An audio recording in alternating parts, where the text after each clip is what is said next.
penadan lomboz qilsa bo'ladimi yoki bo'lmaydi degan savollarga javob berish uchun biz hozir Andijon viloyati Paxtaobod tumaniga kelganmiz. Bu yerda usta akalarimiz 160 kvadratlik tomni penadan lomboz qilib berishayotgan ekan. Bu yerda mijozni qoqishiga qarab 7 santimetrlik qilib quyilish jarayonida ertalab boshlashgan usta akalarimiz. Mana hozir tugatish arafasida, soatlarimiz 6 ga yaqinlashib qolgan.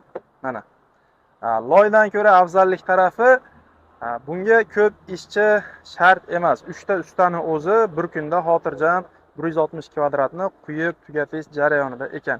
Narxlarini 45 ming so'mdan quyib berishgan. Endi hozir batafsil ma'lumotni usta akamiz berib o'tadi. Albatta bizni kuzatishda davom etinglar. 5 santimetrligi nechi pul? 7-10 santimetrligi nechi pul? 5 santimetrligimiz 35 ming so'm.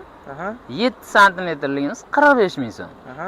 10 santimetrligimiz 70 ming so'm. Hamma narsalar o'zimizdan, faqat uyda egasidan vassa qoqilgan, zardavor urilgan bo'lsa bo'ldi.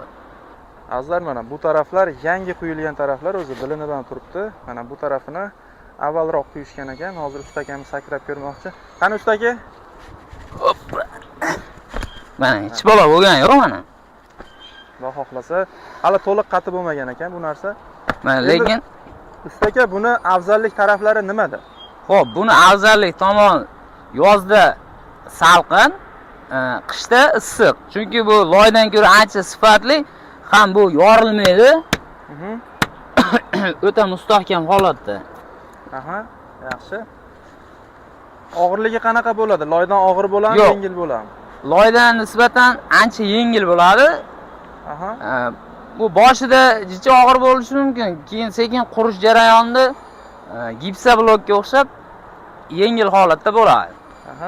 Keyin usta aka quyish jarayonini ko'rsatib berdik, juda suyuq holatda ekanda bu.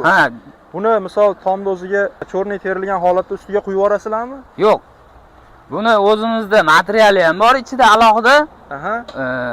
O'sha summani ichida hamma narsasi. Vassasini qoqib berishga, zardovollarni urib bersa bo'ldi. Qolgan xizmatlar hammasi bizdan. Demak, suv o'tib ketmasligi uchun materiallarini ham solib berasizlar tagiga. Yo'q, materiallar ham o'zimizdan. O'sha narxni ichida. O'sha narxni ichida. Mana hozir aziz kuzatuvchilar, materiallar mana bu yerda ozgina chiqib qolgan ekan, ko'rsatib qo'yamiz. Xuddi shunday vassani ustidan material solib, ya'ni suv pastga o'tib ketmasligi uchun, bu suyuq holatda bo'ladi-da boshida. O'tib ketmasligi uchun materiallar solib, chiroyli holatda qilib berishar ekan.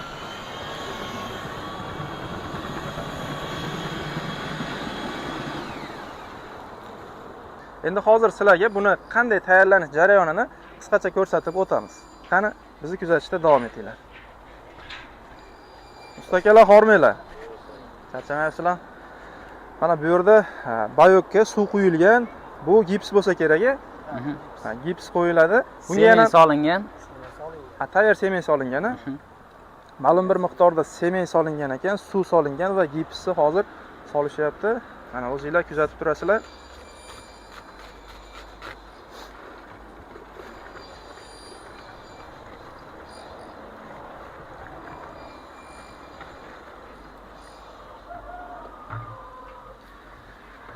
Buni loydan qilingan lombozdan ko'ra qulaylik taraflari shu taraflardan ajralib turadi. Ya'ni ko'p ishchi shart emas. Mana 3 tagina odam yorilmaydi. Kvadratlik joyda xotirjam quyib tugatishyapti.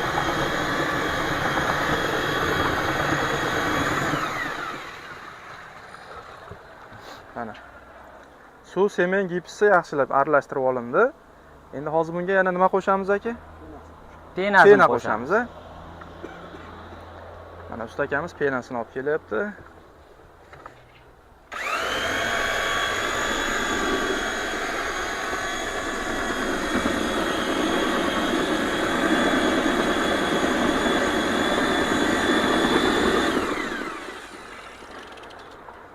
Mana yaxshilab aralashtirib, qorishma tayyor qilindi. Endi buni nima qilamiz aka? Endi shunday to'kamiz-da buni. Gap yo'q. Ketdi mana. Demak, boshida suyuq holatda bo'lar ekan, usta aka?